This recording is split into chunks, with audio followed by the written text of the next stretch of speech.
কালকে রাতে আমি যখন ঘুমিয়েছিলাম আমার মাথায় মেরে কেলাল করেছো। গোলাপসা তুমি? আরে না না, তাহলে কি লাকিজি তুমি? আরে না, তাহলে কি মাঝি তুমি? আরে না না, ঠিক আছে তোমাদের কাউকে বলতে হবে না, এই কাচের জাদু দিয়ে আমি সবকে দেখে নেবো।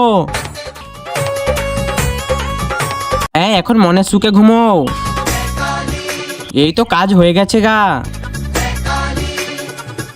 এইবার লাকিজির পালা। काली कलकत्ते वाली जय काली এখন শুধু তুমি আছো, এইবার তোমার কাজটাও করে দি।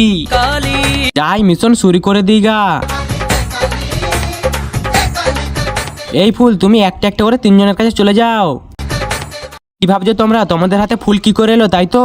জি মালকিন, যার ফুলটা লাল হবে আমি বুঝে নেবো ওই আমার মাথা ফাটেছে। তার আগে তোমরা যদি শয়তানকে ঘৃণা করে আল্লাহকে ভালোবেসে থাকো তাহলে ভিডিওটাকে লাইক আর চ্যানেলটাকে সাবস্ক্রাইব করে যাও। আর না যদি লাইক সাবস্ক্রাইব করো তাহলে বুঝে নেবো তুমি শয়তানকে ভালোবাসো। काली जय काली মালকিন আমরা চলে এসেছি। এখন তোমরা দেখাও কার ফুলটা লাল হয়েছে, ওকে শাস্তি দেবো আমি। তার মানে এটা তোমার কাজ ছিল।